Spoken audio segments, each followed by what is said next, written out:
Hello दोस्तों, नमस्कार। स्वागत है हमारे YouTube channel NR current GK classes में। दोस्तों, हम इस वीडियो में बात करेंगे डब्ल्यूएलआई क्वेश्चन पेपर की staff and welfare inspector Prayagraj division 21/12/2024 को ये पेपर हुआ था। दोस्तों, इस वीडियो में पार्ट 2 लेके आया हूँ। पार्ट 1 हमने करा दिया था जिसमें 40 क्वेश्चन थे।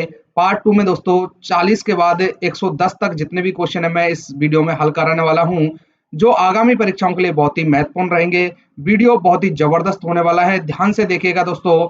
वीडियो को लाइक करें, शेयर करें और चैनल को सब्सक्राइब करके बेल आइकन प्रेस कर दें।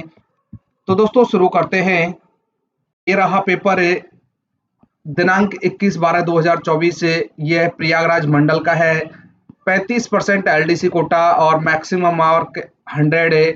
2 घंटे का दोस्तों पेपर है। कुछ इन्फॉर्मेशन लिखी हुई है, इन्फॉर्मेशन आप पढ़ सकते हैं। दोस्तों, हमने 40 तक के फर्स्ट वीडियो में करा देते हैं जिसको पार्ट 1 नाम दिया था। 40 के बाद जितने भी क्वेश्चन है दोस्तों इस पार्ट 2 में हल कराने वाले हैं। दोस्तों, इस पेपर की पीडीएफ आपको चाहिए तो मेरा जो टेलीग्राम चैनल है उसके लिंक पर मिल जाएगी। टेलीग्राम चैनल की लिंक मैंने डिस्क्रिप्शन बॉक्स में दी हुई है, जिसको ज्वाइन करके आप टेलीग्राम पे जाके ज्वाइन करने के बाद दोस्तों आप इस पेपर की पीडीएफ प्राप्त कर सकते हैं। तो दोस्तों ये देखिए, हमने यहाँ 40 तक के क्वेश्चन हल करा दिए थे। 40 के बाद दोस्तों यहाँ हम 41 से बात करेंगे। क्वेश्चन नंबर 41 से यहाँ पर बात करेंगे।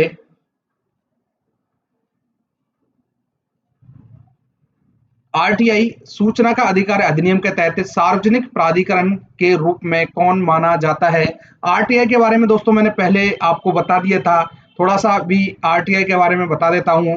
आरटीआई राइट टू इंफॉर्मेशन, ये संसद में पास हुआ था दोस्तों 15 जून 2005 को ये संसद में पास हुआ था और ये लागू हुआ तो दोस्तों 12 अक्टूबर 2005 को ये लागू हुआ था। राइट टू इंफॉर्मेशन क्यों लाया गया? तो दोस्तों लोगों में पारदर्शिता और भ्रष्टाचार को कम करने के लिए ये लाया गया था। प्रथम अपील की जो सूचना प्राप्त करने का जो समय होता है वो 30 दिन के भीतर भीतर आपको सूचना प्राप्त हो जाती है। द्वितीय अपील में आप 90 दिन से पहले पहले आपको सूचना प्राप्त हो जाएगी। यदि जीवन या स्वतंत्रता का कोई मामला बनता है तो उसमें 48 घंटे में दोस्तों आपको सूचना प्राप्त हो जाएगी। इस प्रकार से दोस्तों मैंने आपको सूचना का जो अधिकार है आरटीआई, इसके बारे में इंफॉर्मेशन दी थी। अब इस क्वेश्चन की बात करें। क्वेश्चन में पूछा गया था कि सूचना का अधिकार अधिनियम के तहत सार्वजनिक प्राधिकरण के रूप में कौन माना जा सकता है? तो दोस्तों ये माना जा सकता है केवल सरकारी विभाग ये नहीं होगा दोस्तों, निजी क्षेत्र का संगठन ये नहीं होगा। तीसरा है दोस्तों, सी में बोला गया है कि सरकारी निकाय या संस्थाएं जो सरकार द्वारा वित्त पोषित है। तो दोस्तों ये रहेगा, option C is right answer हो जाएगा। डी में दोस्तों सरकार और निजी दोनों संगठन, तो ये नहीं होगा। Option C is right answer हो जाएगा क्वेश्चन नंबर 41 से। क्वेश्चन नंबर 42 की बात करते हैं, 42। इसमें पूछा गया है कि किसी पद, ग्रेड या समय वेतनमान पर सीधे नियुक्त व्यक्ति को दंड के माध्यम से निचले वेतनमान, ग्रेड या सेवा के किसी पद पर या किसी ऐसे पद पर काम किया जा सकता है जिस पर वह पहले कभी नहीं था। इसमें क्वेश्चन को आप समझिए। क्वेश्चन में पूछा गया है कि कोई भी कर्मचारी को ऐसा कोई दंड दिया जा सकता है कि जो पहले उस पद पर वो था ही नहीं, ऐसा उसको डिमोशन किया जा सकता है क्या? तो दोस्तों ये नहीं हो जाएगा। नहीं, ऐसा नहीं हो सकता है। जब उसने किसी पद पर स्टार्टिंग में, मतलब उसकी जो इनिशियल पोस्टिंग थी वो नहीं थी, तो उस पे उसको डिमोशन नहीं किया जा सकता है, निचले पद पर भेजा नहीं जा सकता जिस पर उसने कभी पहले काम नहीं किया है। अगला क्वेश्चन, क्वेश्चन नंबर 43 में पूछा गया है कि निम्नलिखित में से कौन सी सजा रेलवे सेवक अनुशासन और अपील नियम 1968 के तहत उल्लेखित नहीं है? अनुशासन और अपील नियम 1968, ये अनुशासन और अपील नियम है 1968। इसमें दोस्तों फर्स्ट में दिया हुआ है जुर्माना। तो दोस्तों ये जुर्माना, इसके अलावा सेवा से बर्खास्त की, बिना वेतन के निलंबन और वेतन या रैंक में कमी। तो दोस्तों यहाँ पर जुर्माना लगाया जा सकता है, बिना वेतन के निलंबन किया जा सकता है। तो ए और सी उल्लेखित नहीं रहेंगे, ए और सी। जो डी, ए एंड जो आर रूल हैं 1968 के नियम 6 के तहत बिना वेतन निलंबन और जुर्माना दोनों के लिए कोई नियम नहीं है कि जुर्माना और जो बिना वेतन नियम है उसके लिए कोई भी नियम नहीं है। तो इसका जो राइट आंसर हो जाएगा ए प्लस सी, ए और सी होगा। लेकिन दोस्तों जो आंसर की आई थी उसमें उसमें केवल दोस्तों ए दिया हुआ था, ए दिया हुआ था, ऑप्शन ए दिया हुआ था। लेकिन जो डी एंड आर का रूल है 1968 का, उसका नियम 6 है, उसमें स्पष्ट लिखा हुआ है कि बिना वेतन निलंबन और जुर्माना दोनों के लिए कोई नियम नहीं है। तो ऑप्शन यहाँ पर ए और सी राइट हो जाएंगे, जबकि आंसर की में ए दिया हुआ था। अगला क्वेश्चन देखिए, क्वेश्चन नंबर 14। रेल सेवक अनुशासन अपील नियमों के तहत रेलवे कर्मचारी को सजा के खिलाफ अपील करने के लिए कितने दिनों का समय होता है? यहाँ पर वही रेल सेवक अनुशासन जो अपील नियम 1968 है उसके बारे में बात हुई है। उसमें कहा गया है कि रेलवे कर्मचारी को सजा के खिलाफ अपील करने के लिए कितने दिनों का समय होता है? तो दोस्तों ये 45 दिन का होता है, 45 डेज का होता है। रेल सेवक अनुशासन जो अपील नियम है ये जो लागू हुआ था वो 1 है, 1 जनवरी 1968 को ये दोस्तों लागू हुआ था। इसका जो उद्देश्य था, इस नियम का जो उद्देश्य था, कर्मचारियों को दंड का भय दिखाकर अनुशासित रखना और कर्मचारियों को अपने आप को साबित करने का मौका देना। ये दोस्तों इसका उद्देश्य था अनुशासन अपील नियम 1968। इसका जो राइट आंसर हो जाएगा ऑप्शन बी 45 डेज, 45 डेज इसका सही आंसर हो जाएगा। अगला क्वेश्चन, क्वेश्चन नंबर 45। अनुकंपा पर नियुक्ति में अधिकतम आयु सीमा में छूट देने का अधिकार किसे है? अनुकंपा आधार पर दोस्तों बोला गया है कि नियुक्ति में अधिकतम आयु सीमा में छूट देने का अधिकार किसे है? न्यूनतम और एक अधिकतम 2 आयु सीमा होती है। न्यूनतम जो सीमा है उसमें 1 वर्ष की जो छूट दे सकता है वो जीएम साहब दे सकते हैं। 2 वर्ष की जो छूट है वो रेलवे बोर्ड दे सकती है। रेलवे बोर्ड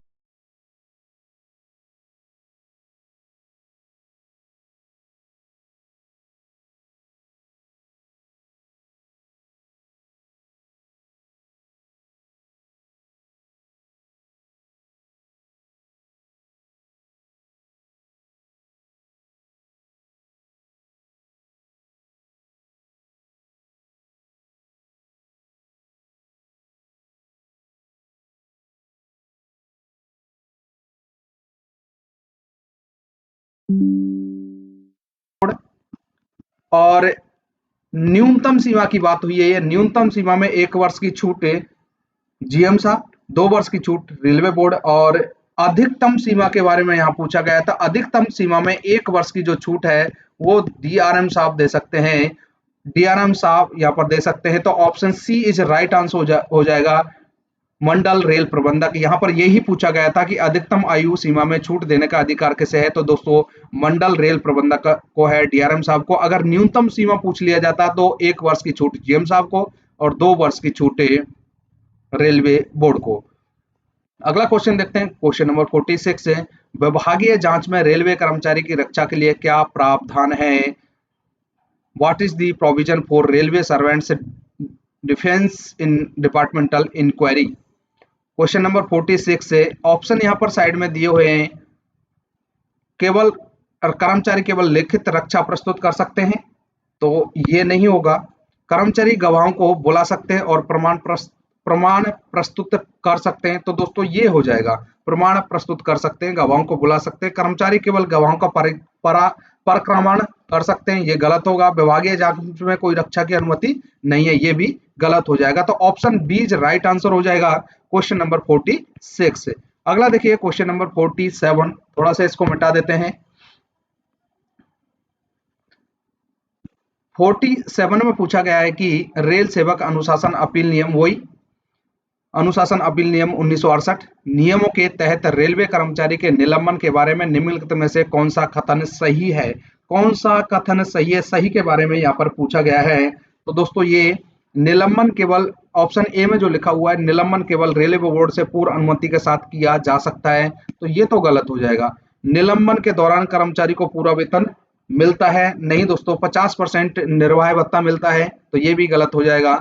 निलंबन की समीक्षा 3 महीने के बाद की जानी चाहिए। हाँ दोस्तों, ये हो जाएगा कि जो निलंबन की समीक्षा है वो 3 महीने बाद की जानी चाहिए। ऑप्शन डी में देखिए, निलंबन वरिष्ठता को प्रभावित नहीं करता है, तो दोस्तों ये भी गलत हो जाएगा। तो यहाँ पर option C is right answer हो जाएगा। निलंबन की समीक्षा 3 महीने के बाद की जानी चाहिए। क्वेश्चन का आंसर तो ये हो गया। अब बात करेंगे दोस्तों हम निलंबन की, थोड़ा सा ये सभी मिटा देते हैं। निलंबन की बात करेंगे कि निलंबन किस प्रकार से दोस्तों होता है और क्या इसमें दंड है नहीं है। निलंबन दोस्तों कोई दंड नहीं है, यह एक प्रशासनिक कार्रवाई है। निलंबन कब माना जाएगा, निलंबन कब माना जाएगा, यदि कर्मचारी 48 घंटे तक, निलंबन कब माना जाएगा। निलंबन एक दोस्तों होता है निलंबित करना, जिसमें SF1 जारी किया जाता है, SF1 जारी किया जाता है निलंबित करना। निलंबन कब माना जाएगा कि जैसे यदि कोई कर्मचारी 48 घंटे पुलिस हिरासत में रहा हो, या कर्मचारी को न्यायालय द्वारा अपराधी घोषित कर दिया गया हो और 48 घंटे या अधिक अवधि की कारावास सजा सुनाई गई हो, और जो कनिष्ठ प्रशासनिक जो ग्रेड के अधिकारी हैं, ग्रुप सी व डी के कर्मचारियों को निलंबित कर सकता है। निलंबन के दौरान दोस्तों 50%, निलंबन के दौरान 50% निर्वाह भत्ता के रूप में मिलता है। यदि प्रशासनिक कारणों से निलंबन की जो अवधि है वो बढ़ती है, तो दोस्तों ये भत्ता 75% तक हो सकता है, मतलब 25% बढ़ाया जा सकता है। यदि निलंबन की जो अवधि है वो कर्मचारी के उत्तरदायित्व के कारण बढ़ती है, तो इस भत्ते को दोस्तों 25% घटा भी सकते हैं। 25% दोस्तों ये घटा भी दिया जा सकता है। यहाँ पर मैंने दोस्तों एक शब्द बोला था, निलंबन माना गया। आपने सुना होगा SF1, SF2, SF3। तो SF1 में निलंबित किया जाता है और SF2 में निलंबन माना जाता है। तो निलंबन कब माना जाता है कि कोई कर्मचारी ड्यूटी पर नहीं है और वो जैसे कहीं बाहर है या ड्यूटी से तो पुलिस हिरासत में हो जाता है, पुलिस हिरासत में 48 घंटे से ज्यादा रहता है, तो निलंबित मान लिया जाएगा पहली की डेट से, जब से वो दोस्तों हिरासत में है तब से उसको मान लिया जाएगा। तो यहाँ पर निलंबन के बारे में बात हुई, तो निलंबन में दोस्तों यहाँ पर राइट आंसर ऑप्शन सी है कि निलंबन की समीक्षा 3 महीने के बाद की जानी चाहिए। बाकी निलंबन के बारे में मैंने आपको बता दिया कि निलंबन में निर्वाह भत्ता 50% मिलता है। यदि प्रशासनिक कारणों के कारण अवधि बढ़ती है तो दोस्तों ये मांग पर 75% तक किया जा सकता है, मतलब 25% बढ़ाया जा सकता है। यदि कर्मचारी उत्तरदायी है कि अवधि बढ़ रही है निलंबन की, तो दोस्तों इसको घटा भी सकते हैं। अगला क्वेश्चन देखिए, क्वेश्चन 48 है। 48 में लिखा हुआ है, क्या रेलवे कर्मचारी सेवा से बर्खास्तगी के आदेश के खिलाफ अपील कर सकता है। क्वेश्चन नंबर 46 है। हाँ दोस्तों वो कर सकता है, विद इन 90 डेज, 90 दिनों के भीतर दोस्तों वो कर्मचारी सेवा से यदि बर्खास्त किया गया है तो उसके जो खिलाफ अपील कर सकता है 90 दिनों के भीतर है। अगला क्वेश्चन 48 के बाद 49 में पूछा गया है कि एक रेलवे कर्मचारी सेवा में रहते हुए 10 दिनों के औसत वेतन पर कितनी बार छुट्टी के नकदीकरण का लाभ उठा सकता है। इससे पहले भी पार्ट 1 में दोस्तों मैंने समझाया था लीव इनकेसमेंट के बारे में। यहाँ पर पूछा गया है कि पूरी सेवा में कर्मचारी कितने लीव इनकेसमेंट ले सकता है, तो दोस्तों 60 लीव इनकेसमेंट ले सकता है, लेकिन कितनी बार लाभ उठा सकता है, तो दोस्तों ये 6 बार लाभ उठा सकता है। 6 × 10, हर बार 10 लीव का इनकेसमेंट किया जाता है, तो 60 लीव इनकेसमेंट पूरे साल में। लेकिन दोस्तों हर लीव इनकेसमेंट के मात्र एक बार इन लीव इनकेसमेंट लेने के बाद दोस्तों 2 साल का गैप होना चाहिए और पूरी सेवा में ये 6 बार लिया जा सकता है। और दोस्तों ये LAP छुट्टी के में ही होता है। LAP छुट्टी जो आप एकत्रित करते हैं, इकट्ठी करते हैं, उन पर दोस्तों ये लिया जाता है। लेकिन यहाँ पर एक कंडीशन है कि आपके खाते में 40 से 40 LAP होनी चाहिए और लीव इनकेसमेंट लेने के बाद 30 छुट्टियां शेष बची होनी चाहिए। अगला क्वेश्चन नंबर 50, PWBD बेंचमार्क विकलांग व्यक्तियों को प्रदान किए जाने वाले आरक्षण के प्रकार को क्या कहा जाता है। आरक्षण के प्रकार को, PWBD की बात हुई है दोस्तों, तो ये कहा जाता है क्षैतिज आरक्षण, हॉरिजॉन्टल रिजर्वेशन, क्षैतिज आरक्षण, और दोस्तों वर्टिकल जो रिजर्वेशन है, ऊर्ध्वाधर आरक्षण। 2 प्रकार के दोस्तों ये आरक्षण होते हैं। भारत में ये 2 प्रकार के आरक्षण है, एक क्षैतिज आरक्षण और एक ऊर्ध्वाधर।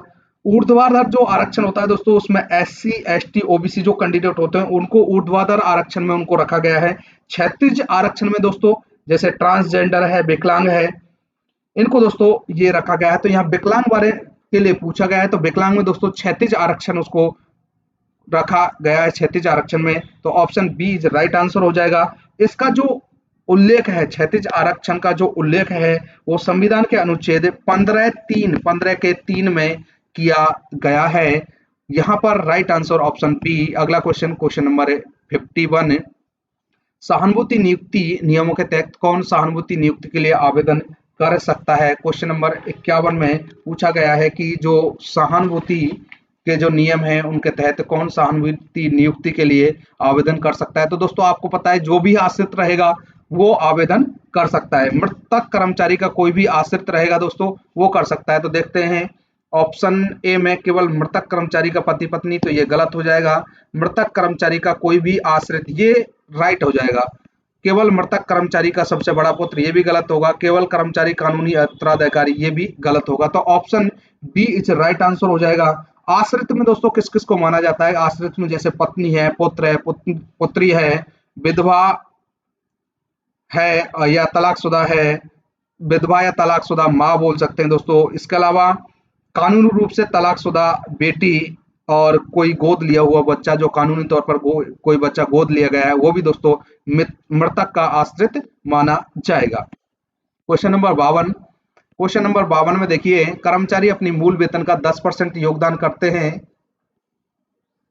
सॉरी, ऊपर है क्वेश्चन नंबर 52। क्वेश्चन नंबर 52 इधर लिखा हुआ है कि भारतीय रेलवे में सहानुभूति नियुक्ति के लिए आवेदन करने की अधिकतम आयु सीमा क्या है? तो अधिकतम जो आयु सीमा है वो दोस्तों यहाँ पर कोई ऐसी निश्चित आयु सीमा नहीं है। निश्चित आयु सीमा यहाँ पर दोस्तों नहीं है। क्वेश्चन नंबर जो 52 पूछा है उसमें ऐसा कुछ नहीं है कि यहाँ पर आंसर की में बी दिया हुआ है कि 40 वर्ष रखा हुआ है। सहानुभूति के आधार पर दोस्तों ऐसा कुछ नहीं है कि जो RBE का जो लेटर है 145 अपॉन 200 2008, 145 145 अपॉन 2018 2018 दिनांक 20/9/2018 के अनुसार अधिकतम आयु सीमा निर्दिष्ट नहीं है। मामलों की योग्यता के आधार पर स्वतंत्र छूट दी जा सकती है, ऐसा दोस्तों उस रूल में लिखा हुआ है। यहाँ पर आंसर की में 40 दिया हुआ है, लेकिन दोस्तों इसमें से हो जाएगा इनमें से कोई नहीं। ऑप्शन इसमें नहीं है तो इनमें से कोई नहीं होगा। अगला क्वेश्चन, क्वेश्चन नंबर 53, निम्नलिखित में से कौन सी श्रेणी के कर्मचारी सहानुभूति नियुक्ति के लिए पात्र नहीं है? पात्र नहीं है ये दोस्तों दिया हुआ है। तो स्थायी कर्मचारी भी होते हैं, अस्थायी भी कर्मचारी नहीं होते हैं दोस्तों। और सी आकस्मिक श्रमिक, तो ये बी और सी नियुक्ति के पात्र नहीं होंगे। अस्थायी कर्मचारी और आकस्मिक श्रमिक, स्थायी कर्मचारी दोस्तों ये होंगे। क्वेश्चन 53 का डी राइट आंसर हो जाएगा। Both B and C right answer हो जाएगा। अगला क्वेश्चन 54 है। 54 में पूछा गया है कि एक वर्ष में रेलवे कर्मचारी अधिकतम कितने दिनों तक आकस्मिक अवकाश ले सकते हैं? दोस्तों आकस्मिक अवकाश फिक्स नहीं है दोस्तों, यहाँ पर 10 दिन भी दिया हुआ है, 12 दिन भी दिया हुआ है। 54 में दोस्तों अधिकतम जो आंसर की है उसमें 12 दिन दिया हुआ है, लेकिन आपने देखा होगा जिनको RH नहीं मिलता है उनको 8 CL मिलती है। और जो मास्टर सर्कुलर है 15 के अनुसार रेलवे कर्मचारी को अधिकतम 17 CL आवंटित किए गए हैं। 17 CL तक दोस्तों मिलते हैं। PWBD के लिए 4 अतिरिक्त CL और दिए जाते हैं। ऐसे कर्मचारी जिन्हें राजपत्रित अवकाश मिलता है उनको साल में 8 CL और जिनको लाभ नहीं मिलता है उनको दोस्तों 10 CL। और जो पूर्वोत्तर क्षेत्र में पदस्थ कर्मचारी होते हैं उनको 13 दिन की CL मिलती है। आंसर की में दोस्तों भले ही यहाँ पर बी दिया है 12 दिन, लेकिन इसका सही आंसर दोस्तों नहीं है। इनमें किसी में भी इनमें से कोई नहीं हो जाएगा, क्योंकि आपको पता है कि मास्टर सर्कुलर जो है 15 के अनुसार CL की अधिकतम सीमा उसमें स्पष्ट लिखा हुआ है CL की अधिकतम सीमा 17 तक हो सकती है और PWBD को अलग से दिए जाते हैं। तो यहाँ पर दोस्तों कुछ भी मेंशन नहीं किया है कि किस कर्मचारी की बात हो रही है। तो ऑप्शन बी दिया है आंसर की में, और यहाँ पर दोस्तों मैं आपको बता रहा हूँ कि इनमें से कोई भी नहीं होगा 54 में। अगला क्वेश्चन 55, भारतीय रेलवे कर्मचारी के लिए एनपीएस योगदान संरचना के बारे में निम्नलिखित में से कौन सा कथन सही है? कथन पूछा है तो कथन कौन सा सही है 55 में कि कर्मचारी अपनी मूल वेतन का 10% योगदान करते हैं और नियोक्ता 10%, तो दोस्तों ये गलत होगा। कर्मचारी अपनी मूल वेतन का 12% योगदान करते हैं, ये भी गलत होगा। ऑप्शन सी में लिखा हुआ है कर्मचारी अपने मूल वेतन का 10% योगदान करते हैं और नियोक्ता 14% योगदान करते हैं, ये भी दोस्तों यहाँ पर गलत होगा। कर्मचारी 14% योगदान करते हैं, नियोक्ता 10% योगदान करते हैं। ये 55 की दोस्तों बात हो रही है। 55 का सी आंसर सही होगा कि कर्मचारी अपनी मूल वेतन का 10% योगदान करते हैं और नियोक्ता 14%। ऑप्शन डी है ये गलत हो जाएगा। ऑप्शन सी ही सही होगा, कर्मचारी अपनी मूल वेतन का 10% और नियोक्ता 14% योगदान करता है। 56 में देखिए, एनपीएस के तहत रेलवे कर्मचारी के लिए पेंशन कोष का प्रबंधन कौन सा प्राधिकरण करता है? 56 में कहा गया है कि एनपीएस के तहत रेलवे कर्मचारी के लिए पेंशन कोष का प्रबंधन कौन सा प्राधिकरण करता है? तो दोस्तों ये पेंशन कोष नियामक और विकास प्राधिकरण PFRDA, pension fund regulatory and development authority, ये दोस्तों सही आंसर हो जाएगा। पीएफआरडीए दोस्तों पेंशन कोष का प्रबंधन करता है रेलवे कर्मचारियों के लिए। Option A he right answer हो जाएगा। अगला क्वेश्चन 57, एनपीएस के तहत कर्मचारी अपने संचित पेंशन कोष से वार्षिक खरीदी का विकल्प कब चुन सकते हैं? 57 में पूछा गया है कि 50 वर्ष की आयु प्राप्त करने के बाद, ये गलत है। सेवानिवृत्ति या सुपर नियोजन के समय। Option B is right answer हो जाएगा। Option B is a right answer यहाँ पर हो जाएगा। थोड़ा सा दोस्तों हम स्पीड से चलेंगे क्योंकि वीडियो काफी लंबी हो जाएगी, इसलिए थोड़ा सा स्पीड रखेंगे। अगला देखिए क्वेश्चन नंबर 58, रेलवे में उत्पादकता से जुड़ा बोनस पीएलबी को भुगतान किया जाता है। रेलवे में उत्पादक से जुड़ा जो बोनस है पीएलबी डैश को भुगतान किया जाता है। तो दोस्तों ये ग्रुप सी और डी के जो कर्मचारी हैं उनको दोस्तों ये भुगतान किया जाता है। तो option B is right answer हो जाएगा। ग्रुप ए अधिकारी को नहीं दिया जाता है, सभी रेलवे कर्मचारियों को नहीं दिया जाता है, केवल ग्रुप डी। ये भी गलत होगा, ये भी गलत होगा कि यहाँ पर ग्रुप और सी और डी के जो कर्मचारी हैं उनको दोस्तों ये पीएलबी बोनस दिया जाता है। ग्रुप बी व ग्रुप ए को दोस्तों ये बोनस नहीं मिलता है। अभी दोस्तों आपको पता है कि 78 दिन का बोनस दिया जाता है, जो सीलिंग दोस्तों 7,000 के हिसाब से दोस्तों ये दी जाती है। वर्तमान में बोनस है अभी 17,951 दोस्तों मिला था, आगे पता नहीं कितना मिलेगा, 2-3 साल से 17,951 ये बोनस मिल रहा है। पीएलबी दोस्तों प्रोडक्टिविटी लिंक्ड बोनस, पीएलबी की फुल फॉर्म होती है। आपसे कभी पूछ लिया जाता है कि पीएलबी, पी का मतलब दोस्तों प्रोडक्टिविटी, एल से लिंक और बी लिंक्ड और बी से बोनस। ये दोस्तों लंबे समय से दोस्तों जो कर्मचारी निलंबित हैं, जिन्होंने सेवा छोड़ दी है या सेवानिवृत्त हो गए हैं, जिनकी मृत्यु हो गया है या फिर लंबी छुट्टी पर दोस्तों हैं थे, उनको दोस्तों ये बोनस नहीं दिया जाता है। अगला क्वेश्चन 59, निम्नलिखित में से कौन सा एनपीएस खाता रेलवे कर्मचारियों के लिए उपलब्ध है? तो दोस्तों दो प्रकार के खाते होते हैं, टायर 1 और टायर 2। रेलवे कर्मचारियों के लिए टायर 1 होता है। Option A is right answer हो जाएगा। ऑप्शन ए राइट आंसर हो जाएगा। और एनपीएस की शुरुआत दोस्तों आपको पता है 1 जनवरी 2004 से दोस्तों एनपीएस की शुरुआत हुई थी। अगला क्वेश्चन 60 नंबर है, अनुकंपा के आधार पर नियुक्ति के लिए विधवा पत्नी की न्यूनतम शैक्षिक योग्यता क्या होनी चाहिए? दोस्तों आंसर की जो थी उसमें दिया हुआ था कि शिक्षित होना चाहिए, लेकिन दोस्तों यहाँ पर देखिए 10वीं शिक्षित, 8वीं पास, उपरोक्त सभी। आप उपरोक्त सभी लगा सकते हैं आंसर की में भी दोस्तों। यहाँ पर जो आंसर की दी थी उसमें बी दिया हुआ था, बी दिया हुआ था।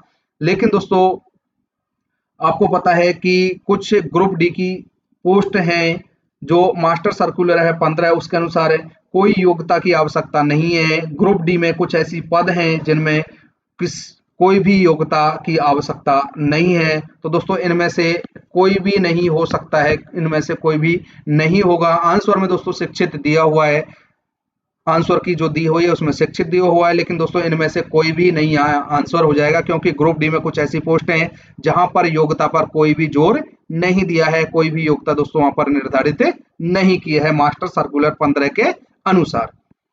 अगला क्वेश्चन देखिए, क्वेश्चन नंबर 61, नई पेंशन योजना एनपीएस का विकल्प कौन चुन सकता है?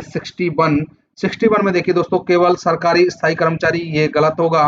सभी कर्मचारी जिनमें संविदा कर्मचारी भी शामिल है। ऑप्शन बी दोस्तों यहाँ पर राइट हो जाएगा। ऑप्शन बी यहाँ पर राइट आंसर हो जाएगा कि सभी कर्मचारी जिसमें संविदा कर्मचारी भी शामिल हैं वो एनपीएस का विकल्प चुन सकते हैं। 61। अगला क्वेश्चन देखिए 62, निम्नलिखित में से कौन सा एनपीएस की विशेषता नहीं है? 62 में तो कौन एनपीएस की विशेषता नहीं है? तो योगदान पर कर लाभ ये विशेषता है। सरकार द्वारा सुनिश्चित किए गए रिटर्न, कोई सुनिश्चित रिटर्न नहीं है, तो ऑप्शन बी दोस्तों यहाँ पर है, कोई विशेषता नहीं होगी। सरकारी जो कर्मचारी हैं के मूल वेतन में संबंधित योगदान, ये भी सही होगा। शेयर और ऋण बाजारों में निवेश, ये भी दोस्तों शेयर और ऋण बाजार में दोस्तों एनपीएस का निवेश होता है, तो ये भी राइट आंसर हो जाएगा। तो ऑप्शन बी दोस्तों कोई विशेषता नहीं है एनपीएस की। क्वेश्चन नंबर 63, रेलवे सेवा में पेंशन योग्य सेवा की अधिकतम सीमा क्या है? 63 में पूछा गया है। तो दोस्तों 33 वर्ष, 33 वर्ष अभी पर वर्तमान में ये अधिकतम सीमा रखी हुई है 33 वर्ष। अगला क्वेश्चन 64, भारतीय रेलवे में औद्योगिक संबंधों में नियमन के लिए निम्नलिखित में से कौन सा निकाय जिम्मेदार है? 64 का दोस्तों ये है railway board. Option A is right answer हो जाएगा कि भारतीय रेलवे में औद्योगिक संबंधों के नियमन के लिए निम्नलिखित में से कौन सा निकाय जिम्मेदार है? तो दोस्तों ये रेलवे बोर्ड जिम्मेदार होता है औद्योगिक संबंधों के नियमन के लिए। अगला क्वेश्चन 64, 65 देखिए। 65 में दोस्तों न्यूनतम वेतन अधिनियम 1948, ये न्यूनतम वेतन से संबंधित क्वेश्चन है और कई क्वेश्चन इसमें पूछे गए हैं। न्यूनतम वेतन अधिनियम 1948 के तहत परामर्शदात्री बोर्ड की भूमिका क्या है? तो दोस्तों औद्योगिक विवादों को सुलझाना, ये नहीं है परामर्शदात्री बोर्ड की। यहाँ पर बी में पूछा गया है न्यूनतम वेतन दरों में बदलाव की सिफारिश करना, ये है ऑप्शन बी राइट आंसर हो जाएगा कि न्यूनतम वेतन दरों में बदलाव की सिफारिश करना दोस्तों ये काम है, और दोनों ही दोस्तों ये गलत होंगे। यहाँ पर दोस्तों न्यूनतम वेतन जो है कि कौन सी श्रेणी के जो श्रमिक हैं उन पर लागू होता है, तो अनुसूचित रोजगार में कार्यरत जो श्रमिक हैं उन पर दोस्तों ये न्यूनतम वेतन जो मजदूरी नियम है 1948 से, ये दोस्तों भारत की संसद द्वारा पारित एक श्रम कानून है जो कुशल और अकुशल श्रमिकों को दी जाने वाली मजदूरी का निर्धारण करता है। न्यूनतम मजदूरी कानून के कार्य के जो घंटे हैं वो मैं आपको एक बार बता देता हूं कि जो पारी की अधिकतम कार्य घंटे की जो सीमा है वो 12 घंटे है कि 12 घंटे एक पारी में आप कार्य करा सकते हैं। प्रतिदिन कार्य की जो अधिकतम है, प्रतिदिन कार्य आप दोस्तों 9 घंटे दोस्तों कार्य करा सकते हैं, और लगातार कार्य 5 घंटे कार्य करने के बाद दोस्तों आपको आधे घंटे का विश्राम देना होगा। और सप्ताह के कार्य के जो घंटे हैं वो 48 से निर्धारित किए गए हैं न्यूनतम मजदूरी या न्यूनतम वेतन अधिनियम 1948 के तहत। और यदि दोस्तों आपसे ओवर टाइम कराया जाता है तो दुगनी दर से आपको वेतन देना होगा। उस समय जो ड्यूटी के अलावा जो समय है वो आपको उसका जो पेमेंट होगा वो दुगनी दर से किया जाना होगा। ये इस प्रकार से दोस्तों ये न्यूनतम वेतन अधिनियम 1948 है। अगला क्वेश्चन देखिए, क्वेश्चन नंबर 66 है। इसमें पूछा 66 में कहा गया कि न्यूनतम वेतन अधिनियम 1948 निम्नलिखित श्रेणियों पर लागू होता है। तो अभी आपको मैंने बताया था कि अनुसूचित रोजगारों में जो कार्यरत श्रमिक हैं उन पर ये लागू होता है। Option B is right answer यहाँ पर हो जाएगा 66 का। अगला क्वेश्चन देखिए 67, न्यूनतम वेतन अधिनियम 1948 के अनुसार ओवर टाइम के लिए वेतन की कैसे गणना की जाती है? दोस्तों अभी आपको मैंने बताया कि ओवर टाइम की जो गणना है वो सामान्य वेतन दर का दोगुना, सामान्य जो वेतन दर है उसका दोगुना रहेगा। तो दोगुना दोस्तों क्वेश्चन में है ऑप्शन ए में रहेगा, option A is right answer हो जाएगा। यहाँ पर आंसर की में दोस्तों दिया हुआ था 1.5 मतलब 1.5 गुना दिया था जो गलत है, लेकिन यहाँ पर मैंने न्यूनतम वेतन मजदूरी वेतन जो अधिनियम है उसके तहत ओवर टाइम का जो वेतन है वो दोगुना दिया जाएगा न्यूनतम वेतन अधिनियम 1948 के अनुसार। आंसर की में बी दिया हुआ है जो कि गलत है, option A is right answer हो जाएगा। न्यूनतम मजदूरी अधिनियम 1948 के अनुसार नियोक्ता कर्मचारी को सामान्य कार्य घंटों से परे काम किए जाने पर सामान्य दर से सामान्य दर से दोगुनी दर से दोस्तों ये भुगतान करना होगा। अगला क्वेश्चन देखिए, क्वेश्चन नंबर 68 है। ये भी न्यूनतम वेतन अधिनियम 1948 से ही संबंधित क्वेश्चन है कि न्यूनतम वेतन अधिनियम 1948 के तहत निम्नलिखित में से कौन सा न्यूनतम वेतन शामिल नहीं है। तो न्यूनतम वेतन कौन सा शामिल नहीं है? मूल वेतन भी शामिल होता है दोस्तों, हाउस रेंट शामिल नहीं होता है, बोनस भुगतान भी और ओवर टाइम, ये तीनों शामिल होते हैं। हाउस रेंट यहाँ पर शामिल नहीं होता है, तो option B is right answer हो जाएगा। अगला क्वेश्चन देखिए 69 में न्यूनतम वेतन अधिनियम 1948 के तहत निर्धारित न्यूनतम वेतन के बारे में निम्नलिखित में से कौन सा सत्य है? 69 में दोस्तों ऑप्शन देखिए, यह केवल सरकारी कर्मचारियों पर लागू होता है, तो दोस्तों ये सत्य नहीं है। वे विभिन्न भौगोलिक क्षेत्रों के लिए अलग अलग हो सकते हैं। हाँ, ये राइट हो जाएगा कि जो वेतन है वो अलग अलग जगह के लिए अलग अलग हो सकता है। अगर अलग अलग जो भौगोलिक क्षेत्र हैं उनके लिए दोस्तों ये अलग अलग हो सकता है, तो ऑप्शन बी राइट हो जाएगा। ये सभी क्षेत्रों के लिए केंद्रीय प्राधिकरण द्वारा तय किए जाते हैं, ये गलत है। और यह केवल फैक्ट्री श्रमिकों के लिए तय किए जाते हैं, ये भी गलत होगा। तो option B is right answer हो जाएगा 69 का। अगला क्वेश्चन देखिए 69 के बाद 70, HAG अधिकारियों की पास पात्रता क्या है? HAG जो हायर एडमिनिस्ट्रेटिव ग्रेड के जो ऑफिसर होते हैं उनकी पास की पात्रता यहाँ पर पूछी गई है। तो दोस्तों उनको पास सिल्वर पास मिलता है, सिल्वर पास यहाँ पर उनको मिलता है। अब दोस्तों ये क्वेश्चन का आंसर यहाँ पर सिल्वर पास हो गया, ऑप्शन ए। मैं आपको पासों के बारे में बता देता हूँ, थोड़ा सा ध्यान से सुनिएगा। पास दोस्तों किस प्रकार से होते हैं? पास दोस्तों तीन प्रकार से ये पास होते हैं, तीन प्रकार के पास होते हैं। एक ड्यूटी पास होता है, एक सुविधा पास होता है और एक विशेष अन्य पास होता है। ड्यूटी पास, सुविधा पास, विशेष अन्य पास। ड्यूटी पास में कौन कौन से पास होते हैं पहले ये सुनिए। ड्यूटी पास में दोस्तों धातु पास होते हैं, धातु पास, इसके अलावा चेक पास, कार्ड पास और अन्य पास और निःशुल्क पास। इस तरह से ये दोस्तों 5 तरह के पास ड्यूटी पास में होते हैं। सुविधा पास में दोस्तों आपने सुना होगा पास और पीटीओ, ये दोस्तों 2 प्रकार के होते हैं। विशेष जो पास होते हैं उसमें जैसे मानार्थ पास, विशेष अधिकार जो पास हैं जैसे विधवा विधुर के लिए पास, आवासीय pass, school check pass, school card pass, चिकित्सा पास, खेलकूद पास। इस प्रकार से दोस्तों ये हैं। यहाँ पर धातु पास की बात हो रही थी दोस्तों, सिल्वर पास है। तो धातु पास 3 प्रकार के होते हैं, गोल्ड, सिल्वर और ब्रॉन्ज। गोल्ड, सिल्वर और ब्रॉन्ज।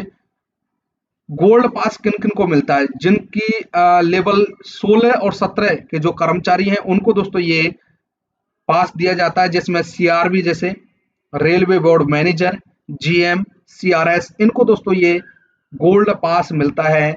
HAG जो ग्रेड के अधिकारी हैं जिसमें लेवल 14 और 15 के जो अधिकारी हैं उनको सिल्वर पास दिया जाता है। यहाँ पर HAG के लिए पूछा गया था, तो HAG और SAG जो ग्रेड के अधिकारी हैं लेवल 14 और 15, लेवल 14 और 15 के दोस्तों जो कर्मचारी हैं अधिकारी हैं उनको दोस्तों ये सिल्वर पास मिलता है।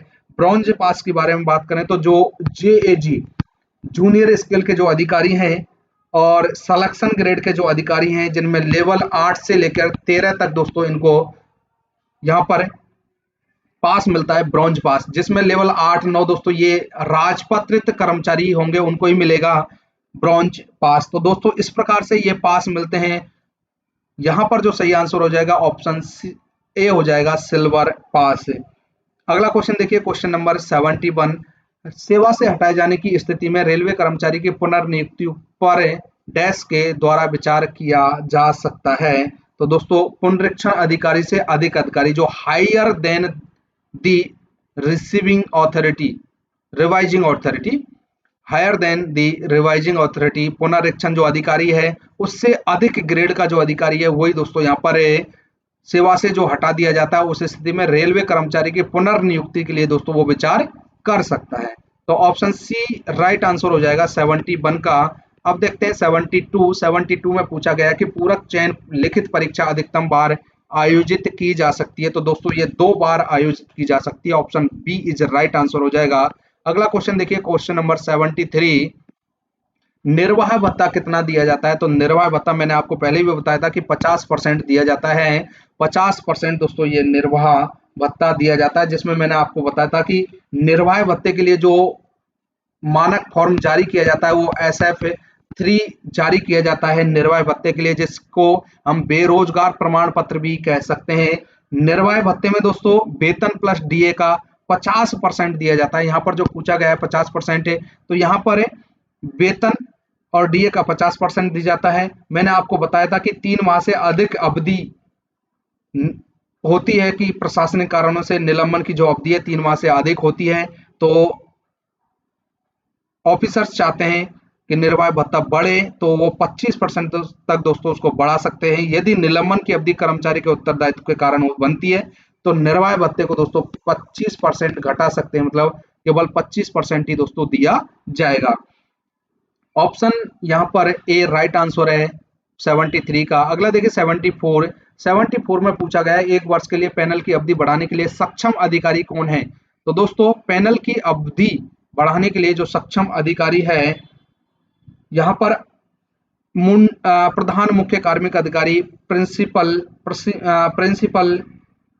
Chief personnel officer, option A right answer हो जाएगा। लेकिन दोस्तों यहाँ पर जो आंसर की में दिया हुआ है ऑप्शन सी दिया हुआ है मंडल रेल प्रबंधक, लेकिन जो मास्टर सर्कुलर है 32 मास्टर सर्कुलर 32 में के अनुसार कहा गया है कि ग्रुप सी एवं डी के लिए पैनल की वैधता 1 वर्ष है।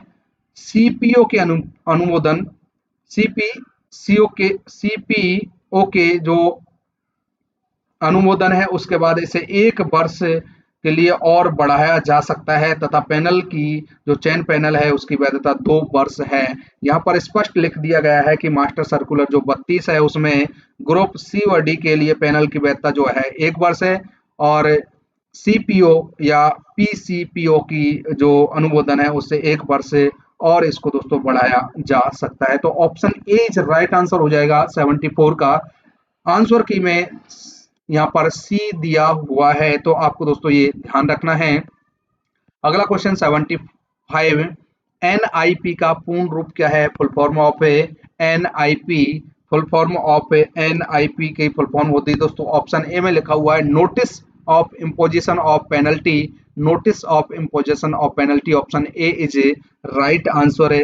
एक दो और आपको फुल फॉर्म बता देता हूं जो परीक्षाओं में आती रहती हैं। एक होता है दोस्तों CRIS, क्रिस, इसकी फुल फॉर्म होती है centre for railway information system, centre for railway information system. एक होता है दोस्तों FOIS, FOIS, ये भी दोस्तों कई बार पेपरों में पूछते रहते हैं, तो ये freight operation information system, freight operation information system. एक होता है दोस्तों TRACS, ट्रेस जिसको बोलते हैं, तो ये होता है traffic reporting and control system. T से ट्रैफिक, R से रिपोर्टिंग, A से एंड, C से कंट्रोल और S से सिस्टम। इस प्रकार से दोस्तों ये फुल फॉर्म है। बहुत सारी फुल फॉर्म है, आप इनको एक बार जरूर देखना। NIP की फुल फॉर्म यहाँ पे आपको बता दिया है notice of imposition of penalty, option A is right answer है। अगला क्वेश्चन देखिए 76 से, वर्तमान में HRMS के ई पास मॉड्यूल पर निम्नलिखित में से कौन से पास जारी नहीं किया जा सकते? दोस्तों यहाँ आपको नहीं और हाँ का ध्यान रखना है। तो यहाँ पूछा है कि नहीं किया जा सकते, तो दोस्तों विशेष अधिकार पास, PTO पास, ड्यूटी पास, तो दोस्तों ये तीनों पास जारी किए जा सकते हैं, इनमें से कोई नहीं, option D is right answer हो जाएगा। विशेष अधिकार पास जो प्रिविलेज पास बोलते हैं, PTOB और ड्यूटी पास, ये तीनों पास से HRMS ई पास मॉड्यूल से जारी किए जा सकते हैं, option D is right answer हो जाएगा 76 का। प्रिविलेज पास या PTO की पास की वैधता कई बार पूछी गई है कि वैधता कितनी होती है, तो जारी होने के 5 माह तक दोस्तों उनकी वैधता होती है। अगला क्वेश्चन 77, निर्धारित प्रक्रिया का अनुमोदन करके रेल सेवा रजिस्टर SR सहित मूल रिकॉर्ड में नाम बदलने की अनुमति देने का अधिकार किसे है? तो दोस्तों नाम बदलने की जो अनुमति है वो सीनियर DPO साहब, सीनियर डिविजनल पर्सनल ऑफिसर, वरिष्ठ मंडल कार्मिक अधिकारी, option A is right answer हो जाएगा, वरिष्ठ मंडल कार्मिक अधिकारी।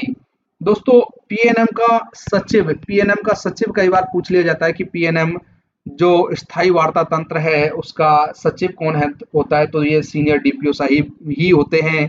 तो यहाँ पर जो राइट आंसर हो जाएगा वो सीनियर डीपीओ सही आंसर हो जाएगा, ऑप्शन ए। अगला देखिए क्वेश्चन नंबर 78, आरसीटी के प्रधान पीठ का कार्यालय कहाँ स्थित है? आरसीटी की फुल फॉर्म कई बार पूछ ली जाती है। तो दोस्तों आरसीटी रेलवे क्लेम्स ट्रिब्यूनल, ये इसकी फुल फॉर्म होती है। इसकी जो प्रधान पीठ है, प्रधान पीठ का मतलब दोस्तों हेडक्वार्टर या प्रिंसिपल जो ऑफिस है, मुख्य या प्रधान पीठ है, ये कहाँ स्थित है? तो दोस्तों ये न्यू दिल्ली में स्थित है, नई Delhi. Option D is right answer है। आरसीटी रेलवे क्लेम्स ट्रिब्यूनल, जिसको हिंदी में रेलवे दावा न्यायाधिकरण के नाम से जानते हैं, इसकी जो स्थापना हुई थी 1987 में इसकी स्थापना हुई थी। हेडक्वार्टर दोस्तों आपको मैंने बता दिया है कि नई दिल्ली में है, और इसकी जो ब्रांच है 23 क्षेत्रीय ब्रांच है, 23 क्षेत्रीय ब्रांच है, और इसका जो उद्देश्य होता है दावों का त्वरित निपटारा करना, ये इसका उद्देश्य होता है आरसीटी का।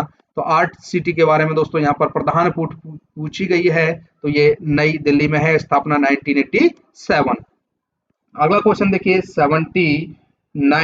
79 में पूछा गया है कि नौकरी विश्लेषण के लिए न्यूनतम डैश घंटे आवश्यक हैं, न्यूनतम डैश घंटे आवश्यक हैं 79। ऑप्शन में क्या क्या लिखा हुआ है देखिए दोस्तों, ऑप्शन में लिखा हुआ है 36, 72, 96, 120। तो दोस्तों 72 राइट आंसर है, 72 इज ए राइट आंसर है, ऑप्शन बी 79 का सही आंसर हो जाएगा। अगला क्वेश्चन देखिए क्वेश्चन नंबर 80, अनुकंपा आधार नियुक्ति लापता कर्मचारी के मामले में नियुक्ति कर्मचारी जो नियुक्ति तारीख से कर्मचारी के लापता एफआईआर डैश महीनों के बाद हो सकती है।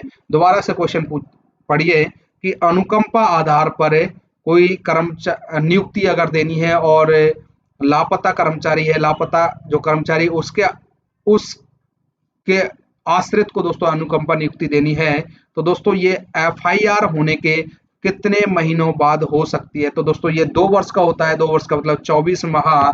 Option B is right answer हो जाएगा, option B is right answer. अनुकंपा नियुक्ति दोस्तों कब दी जाती है? अनुकंपा नियुक्ति पर आश्रितों को नियुक्ति दी जाती है। आश्रित में मैंने दोस्तों बताया था कि जितने भी आश्रित है उनको अनुकंपा नियुक्ति दे सकते हैं, बेटा बेटी, विधवा या विधवा माँ या तलाकशुदा माँ, गोद लिया हुआ पुत्र, कानूनी तौर पर ये दोस्तों उनको नियुक्ति दे सकते हैं। अनुकंपा नियुक्ति कब दी जाती है? कि जैसे कोई कर्मचारी ड्यूटी पर दुर्घटनाग्रस्त हो गया है, दुर्घटना में उसकी मृत्यु हो गई है, या जब कर्मचारी 2 वर्ष से अधिक समय से लापता है और उसके परिवार को अंतिम भुगतान कर दिया गया है और 2 वर्ष से एफआईआर को हो चुकी हैं, 2 वर्ष से एफआईआर दर्ज होने की तिथि से दोस्तों 2 वर्ष का यहाँ पर या 24 माह का समय रखा गया है।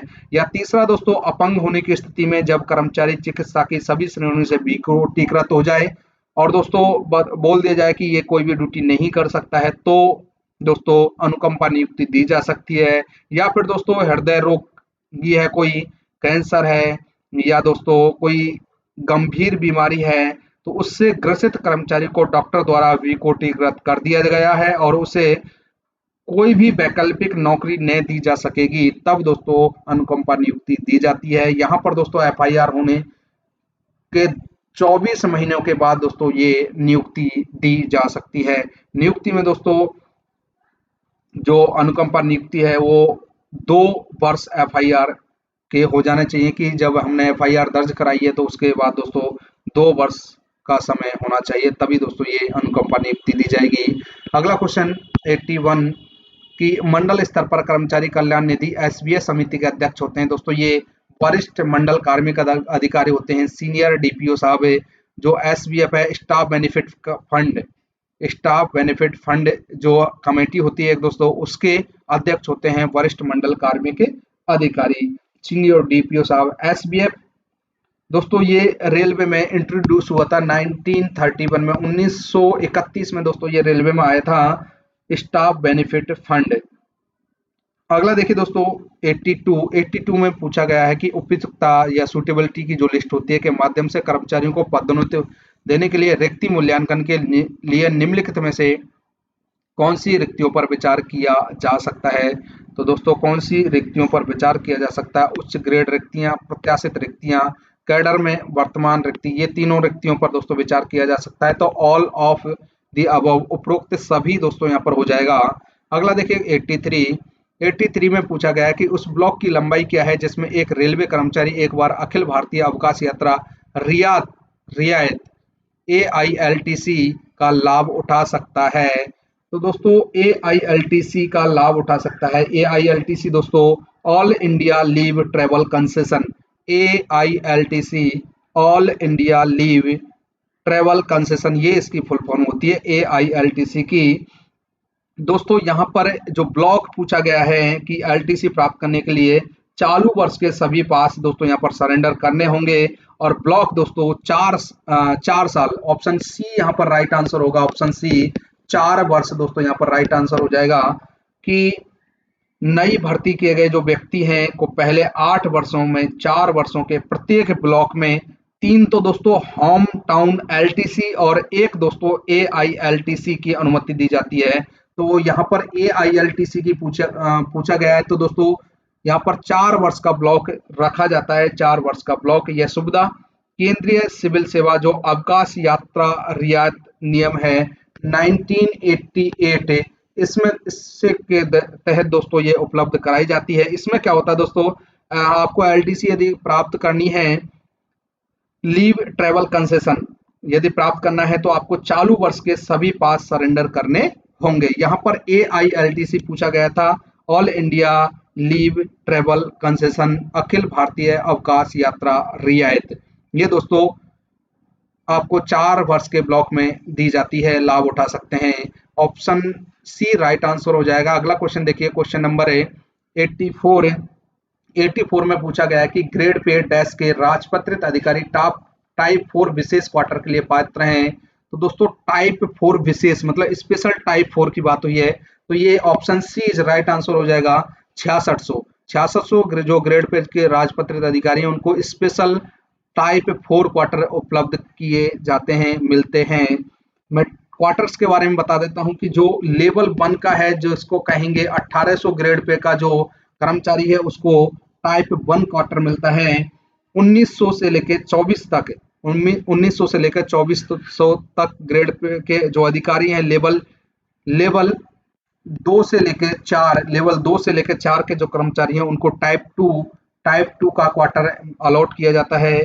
इसके अलावा 2800 ग्रेड पे से लेकर 4200 ग्रेड पर तक टाइप 3 2800 से लेकर 4200 तक टाइप 3, और 4200 से अधिक लेकिन 6600 से कम, जिसमें 4200 से अधिक ही बोलेंगे, 4200 से अधिक है उसमें दोस्तों टाइप 4 क्वार्टर अलॉट किया जाता है। और जो राजपत्रित अधिकारी हैं जो 6600 से कम हैं उनको भी टाइप 4 का क्वार्टर अलॉट किया जाता है। और जिनकी 6600 राजपत्रित अधिकारी जिनकी 6600 ग्रेड पे है उनको टाइप 4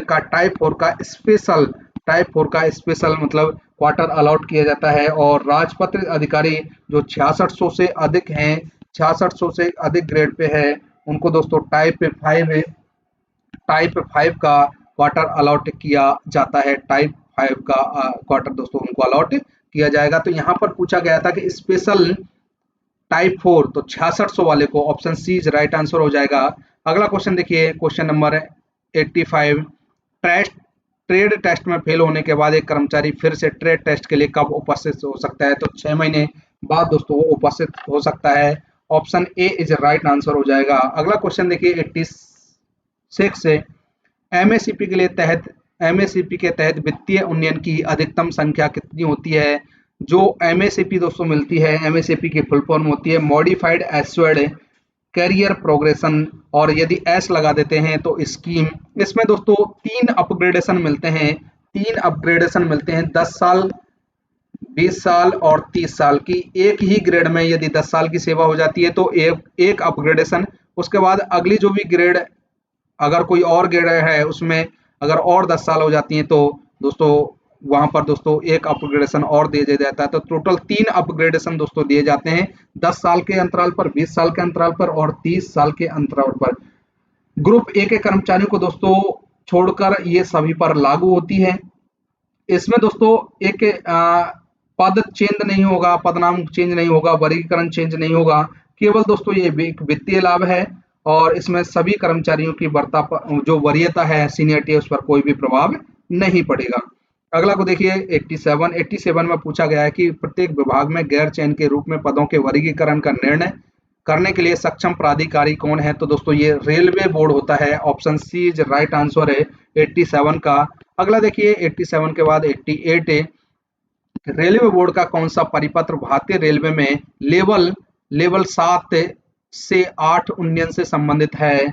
7 से 8 उन्नयन के संबंधित है। तो ये दोस्तों है ऑप्शन सी। ऑप्शन सी में लिखा हुआ है RBE 155/2022 से। ये इसका राइट आंसर हो जाएगा ऑप्शन सी, क्वेश्चन नंबर 88 का।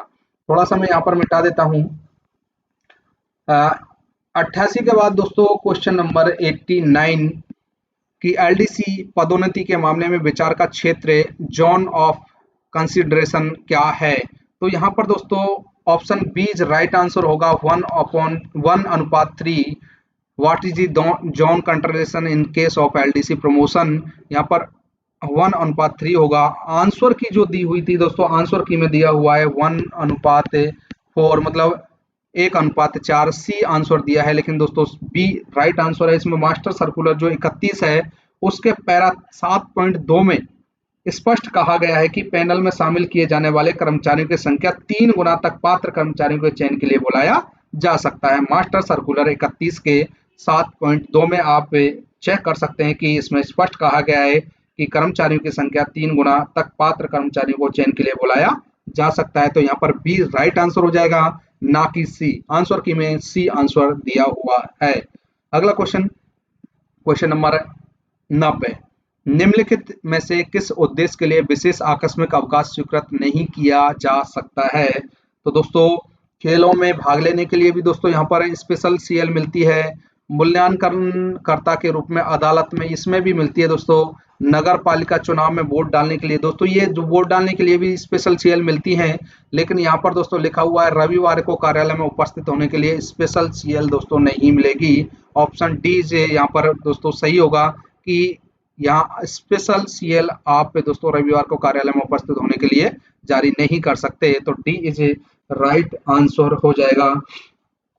स्पेशल CL दोस्तों 1 से 90 दिन तक जारी की जा सकती है। स्पेशल CL की बात हुई है तो ये 1 से 90 दिन तक जारी की जा सकती है। इसके अलावा दोस्तों स्पेशल CL किस किस को मिलती है, कैसे मिलती हैं? जैसे पुरुष या महिला कर्मचारी है उसकी नसबंदी के लिए भी स्पेशल CL मिलती है। खेलकूद या सांस्कृतिक जो कार्यक्रम है उसमें भाग लेने के लिए भी दोस्तों स्पेशल CL मिलती है।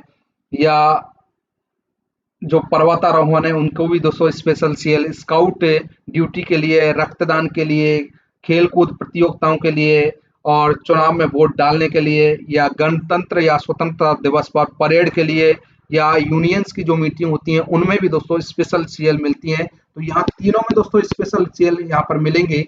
डी में दोस्तों नहीं मिलती है, तो option D is right answer हो जाएगा। अगला क्वेश्चन 91। रेलवे वाहनों का उपयोग नहीं करने वाले विकलांग कर्मचारियों को परिवहन भत्ते की दर क्या है?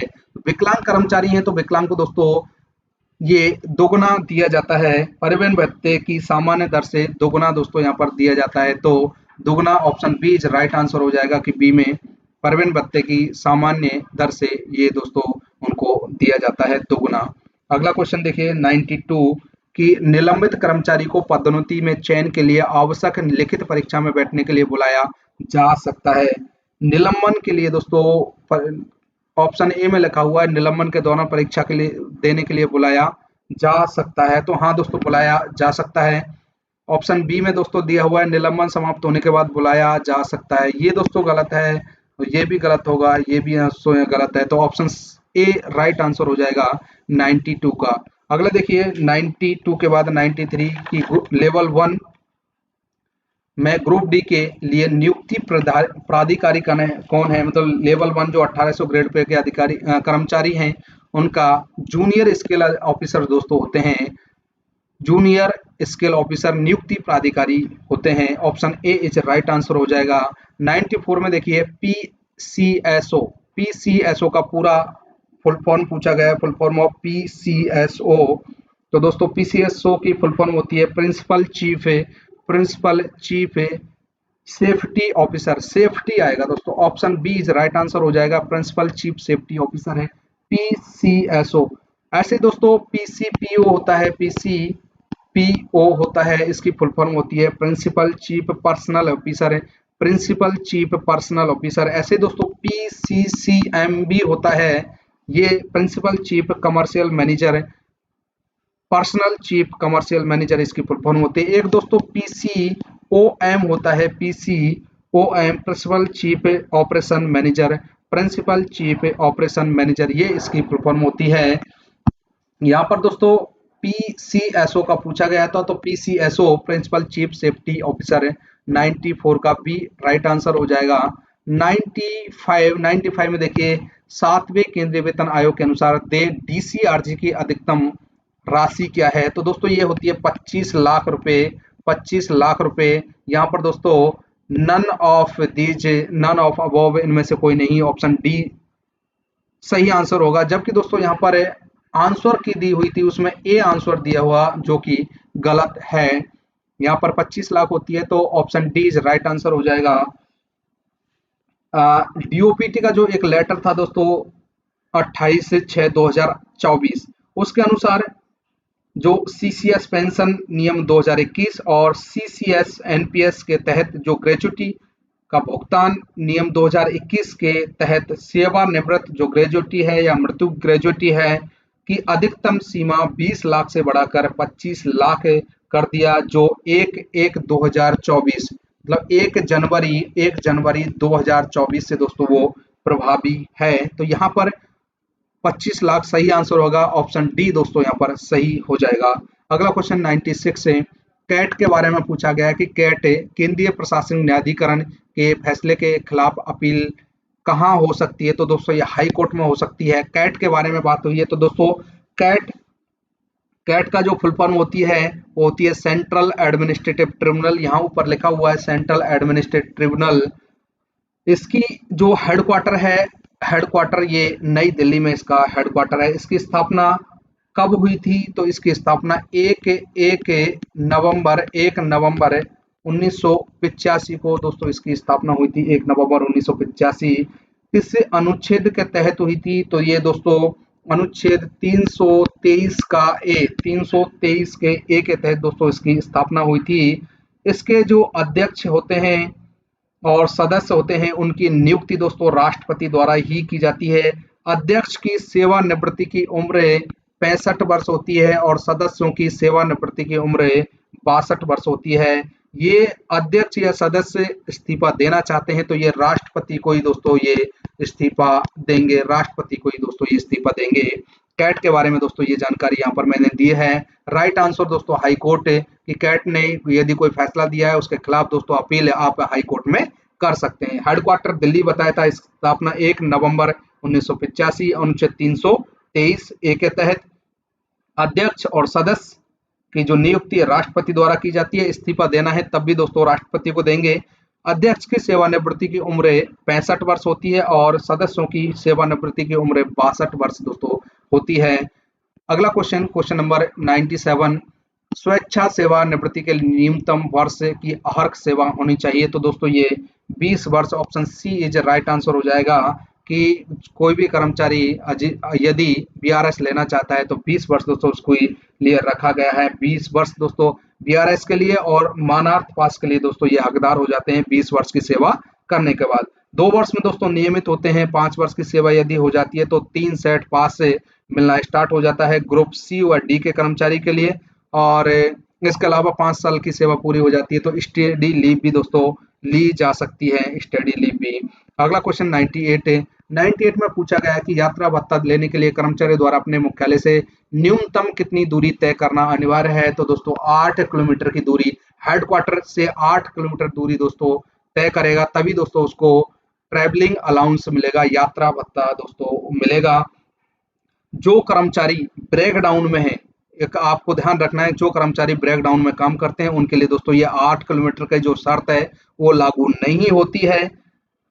यदि कोई कर्मचारी मुख्यालय से 6 घंटे से दोस्तों कम समय के लिए अनुपस्थित होता है तो उसको 30% दोस्तों ट्रैवलिंग अलाउंस मिलेगा, और 6 घंटे से अधिक और 12 घंटे से कम यदि हेडक्वार्टर से अनुपस्थित रहता है तो उसको दोस्तों 70% ट्रैवलिंग अलाउंस, और जो 12 घंटे से अधिक रहता है उसके लिए दोस्तों 100% ट्रैवलिंग अलाउंस दिया जाता है।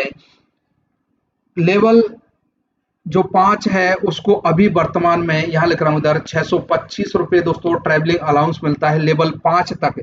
लेवल 6 से 8 तक लेवल 6 से 8 तक दोस्तों 1000 रुपये दोस्तों यहाँ पर मिलते हैं। अगर लेवल 9 और 11 की बात करें, 9 से 11 की, तो 1125 रुपये दोस्तों ट्रैवलिंग अलाउंस है। लेवल 12 से 13 की बात करें तो 13 तक दोस्तों 1250 रुपये, और लेवल 12 से अधिक है तो उसको दोस्तों मतलब लेवल 12 और 13 को दोस्तों मैंने बता दिया 1250, और लेवल 14 से अधिक है तो उसको दोस्तों 1500 रुपये ट्रैवलिंग अलाउंस मिलता है। यहाँ पर आपको सही आंसर 8 किलोमीटर हो जाएगा, लेकिन आपको ध्यान रखना है कि जो कर्मचारी ब्रेकडाउन में काम करते हैं उनके लिए ये 8 किलोमीटर की शर्तें नहीं लगती है। अगला क्वेश्चन 99 में पूछा गया है कि रेलवे कर्मचारियों को रेलवे जो लेवल 1 है, रेलवे के कर्मचारी 5 वर्ष की सेवा के उपरांत कितने सेट सुविधा पास मिलेंगे। तो इससे पहले आपको बताया था कि 3 सेट मिलते हैं, जिसमें लेवल 1 का कर्मचारी है तो 1 सेट आपको दोस्तों थर्ड एसी का मिलेगा, 2 सेट दोस्तों आपको स्लीपर के मिलेंगे, तो 3 सेट दोस्तों यहाँ पर पास मिलेंगे। राजपत्रित जो कर्मचारी हैं उनको दोस्तों 6 सेट पास मिलते हैं और 4 सेट पीटीओ मिलता है। जो अराजपत्रित कर्मचारी हैं 5 वर्ष से कम सेवा यदि की है तो 1 सेट पास और 4 सेट पीटीओ दोस्तों मिलते हैं, और 5 वर्ष से अधिक का समय हो गया है जॉब करते हुए तो 3 सेट पास मिलेंगे और 4 सेट पीटीओ मिलेंगे। तो यहाँ पर दोस्तों पूछा गया है कि 5 वर्ष की सेवा के उपरांत, तो 5 वर्ष की सेवा के उपरांत 3 सेट पास मिलते हैं लेवल 1 के लिए, जिसमें एक थर्ड एसी के लिए और 2 स्लीपर का दोस्तों पास मिलता है। अब देखिए क्वेश्चन नंबर 100, कारखाना अधिनियम के तहत प्रतिदिन कार्य के घंटे कितने हैं। तो दोस्तों कार्य के घंटे हैं 9, कार्य के घंटे हैं 9, ऑप्शन बी राइट आंसर हो जाएगा। और सप्ताह की बात करें, प्रतिदिन की बात है 9 घंटे, और सप्ताह की बात करें तो ये दोस्तों 48 घंटे होते हैं। कारखाना अधिनियम लागू हुआ था 1948 में, और 1948 में भी, और दोस्तों मतलब आया था 1948 में और लागू हुआ था 1 अप्रैल 1949 में। टोटल दोस्तों इसमें कारखाना अधिनियम 1948 में 120 धाराएं हैं, 120 धाराएं हैं, और इस नियम के मुताबिक दिन में 9 घंटे और हफ्ते में 48 घंटे से ज्यादा काम कराने पर दोगुनी दर से मजदूरी दी जानी चाहिए। तो यहाँ पर ऑप्शन बी इस राइट आंसर हो जाएगा। अब देखिए क्वेश्चन नंबर 101 है। यहाँ पर दोस्तों 101 से लेके 110 तक ये राजभाषा से संबंधित क्वेश्चन है। बहुत हर पेपर में दोस्तों आपको ये 10 क्वेश्चन मिलते हैं, और 10 क्वेश्चन आप किस प्रकार से रहेंगे ये इसमें देखेंगे। दोस्तों यहाँ पर 101 में पूछा गया है कि संसदीय राजभाषा समिति अपनी रिपोर्ट किसे प्रस्तुत करती है। 101 का ऑप्शन सी, राष्ट्रपति को संसदीय राजभाषा समिति अपनी रिपोर्ट प्रस्तुत करती है। संसदीय जो राजभाषा समिति है उसके जो अध्यक्ष होते हैं वो होते हैं गृह मंत्री। ये भी पूछ लिया जाता है, मैं आपको बहुत अच्छे से यहाँ पर समझाने वाला हूँ राजभाषा के सभी 10 क्वेश्चन के बारे में, तो आप ध्यान से सुनिएगा।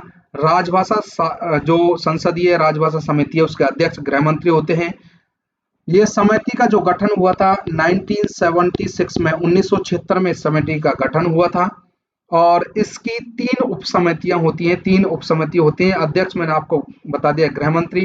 टोटल जो सदस्यों की संख्या होती है 30 है, टोटल 30 सदस्य इसमें होते हैं, जिसमें राज्यसभा से 10 सदस्य और लोकसभा से 20 सदस्य इसमें दोस्तों शामिल किए जाते हैं। राजभाषा अधिनियम 1963 की धारा 4 के दोस्तों ये अधीन गठित हुई थी 1976 में संसदीय राजभाषा समिति। सदस्यों की संख्या कई बार पूछ ली जाती है। टोटल सदस्य 30, जिसमें राज्यसभा से 10 और लोकसभा से 20 सदस्य और गृह मंत्री दोस्तों इसके अध्यक्ष होते हैं। तो राइट आंसर यहाँ पर ऑप्शन सी है। अगला क्वेश्चन देखिए, केंद्र सरकार के कर्मचारियों के लिए प्रारंभिक पाठ्यक्रम कौन सा है? तो दोस्तों ये प्रबोध होता है। Option B is right answer है।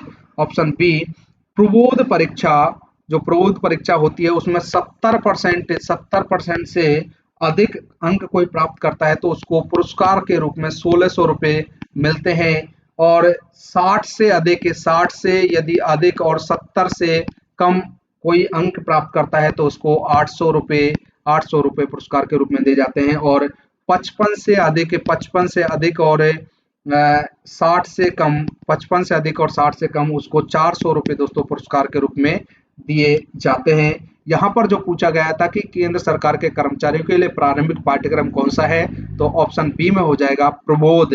अगला देखिए क्वेश्चन नंबर 103, राजभाषा नीति की जानकारी देने वाले अनुच्छेद 343 से 351 संविधान के किस भाग में है? तो संविधान के 17वें भाग में है।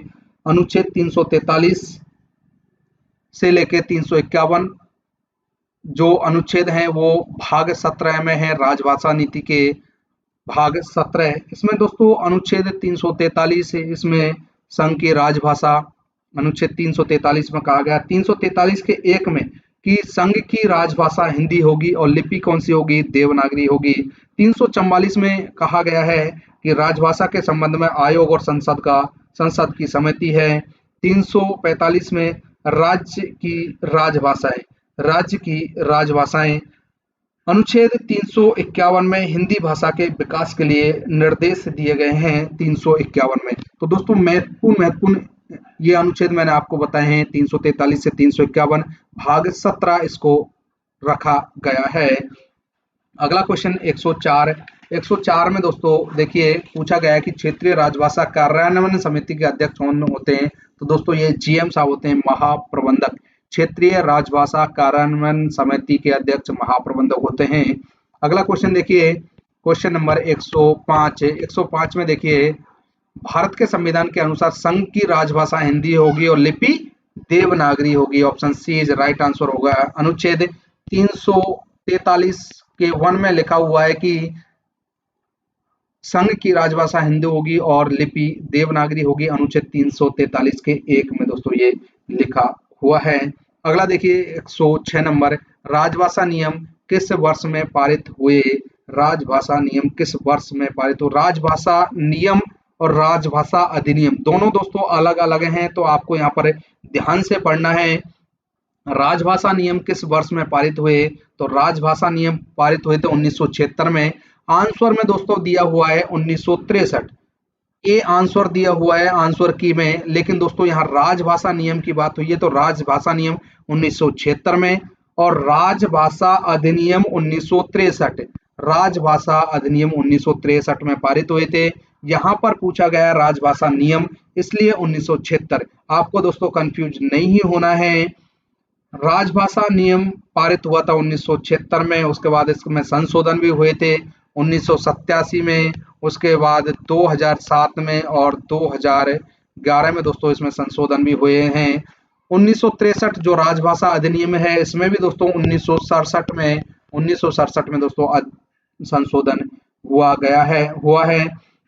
राजभाषा अधिनियम जो पारित हुए थे पूरी डेट है 10 मई 1963 इसकी पूरी डेट है।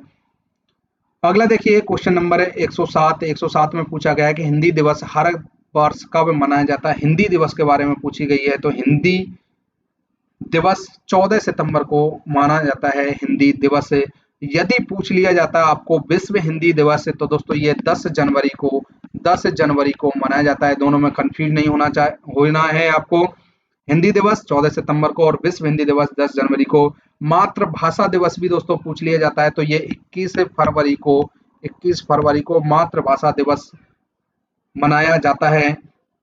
14 सितंबर को दोस्तों 14 सितंबर 1949 को हिंदी को राजभाषा के रूप में स्वीकार किया, इसलिए दोस्तों हिंदी दिवस के रूप में 14 सितंबर को मनाते हैं। अगला देखिए 108 में पूछा गया है कि भारत के संविधान की 8वीं अनुसूची में अब तक कितनी भाषाओं को मान्यता दी जा चुकी है। तो दोस्तों टोटल भाषा है 22, अभी 22 भाषाओं को दोस्तों मान्यता दी जा चुकी है। 22 भाषाओं को दोस्तों ये मान्यता दी जा चुकी है। Option B is right answer हो जाएगा। 22 भाषाएं दोस्तों।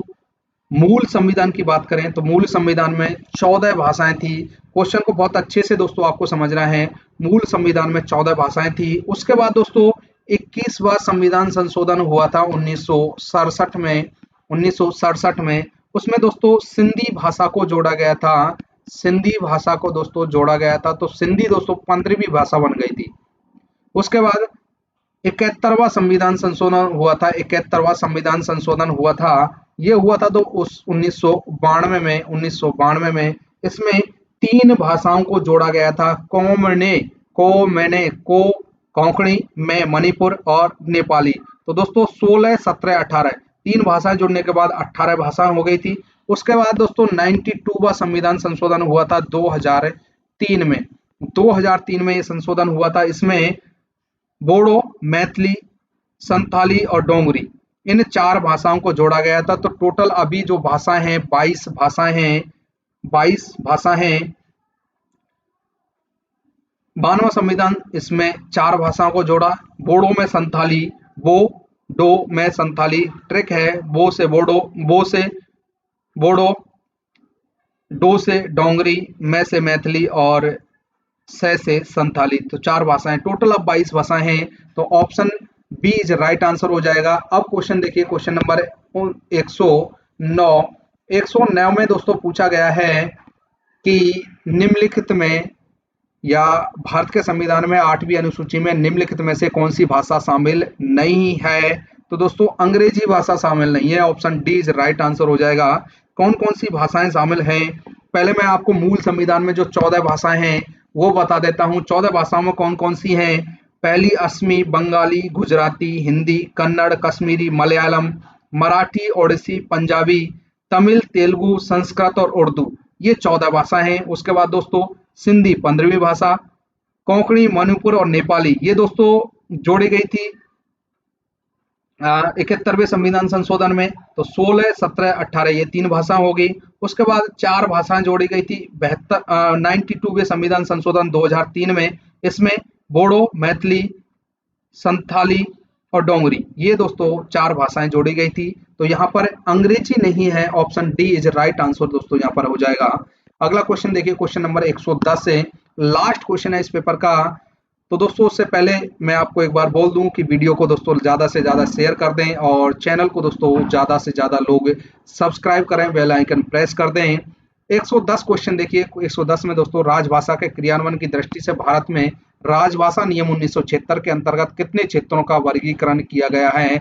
मतलब 1976 राजभाषा जो नियम है उसमें भारत को कितने क्षेत्रों में वर्गीकृत किया गया है। तो 3 क्षेत्र हैं दोस्तों, क, ख और ग, 3 क्षेत्र हैं। 3 क्षेत्रों में वर्गीकृत किया है। आंसर तो दोस्तों ऑप्शन ए हो जाएगा। अब समझिए दोस्तों क क्षेत्र में कौन कौन से आते हैं। क क्षेत्र में कौन कौन से आते हैं उसके लिए दोस्तों मैंने आपको एक ट्रिक बनाई है। रुबजुम, CHH, आर से दोस्तों यहाँ पर है, आर से राजस्थान, यू से उत्तर प्रदेश, बी से बिहार, उसके बाद जे से झारखंड, उत्तराखंड और एम से दोस्तों यहाँ पर है मध्य प्रदेश, सी से छत्तीसगढ़, हिमाचल और हरियाणा, ये दोस्तों राज्य हो गए। और इसके अलावा दोस्तों आपको दिल्ली, अंडमान निकोबार द्वीप समूह, ये दोस्तों क क्षेत्र में आ जाते हैं। इसके अलावा ख क्षेत्र में कौन कौन से आते हैं। ख क्षेत्र में दोस्तों होते हैं जीएमपी और इसके अलावा जो केंद्र शासित प्रदेश हैं वो भी हैं। तो जी से गुजरात, एम से महाराष्ट्र और पी से पंजाब, ये दोस्तों 3 राज्य हो गए। इसके अलावा चंडीगढ़, दमन दीव, दादर एवं नागर हवेली, ये दोस्तों ख क्षेत्र में आते हैं। इसके अलावा जितने भी जो बचते हैं वो सभी ग क्षेत्र में आ जाते हैं। तो ग क्षेत्र में जो भी जितने भी राज्य हैं, केंद्र शासित प्रदेश हैं बचे हुए हैं, वो सभी ग क्षेत्र में आ जाएंगे। तो दोस्तों आप ये ट्रिक भी याद रख सकते हैं, अपने हिसाब से याद रख सकते हैं। तो इस प्रकार से दोस्तों ये वीडियो कंप्लीट होती है। वीडियो को दोस्तों ज़्यादा से ज़्यादा शेयर और चैनल को ज़्यादा से ज़्यादा लोग सब्सक्राइब करें।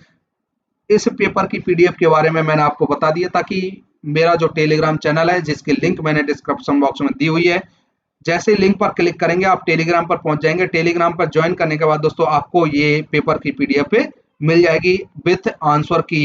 तो दोस्तों सभी के लिए धन्यवाद।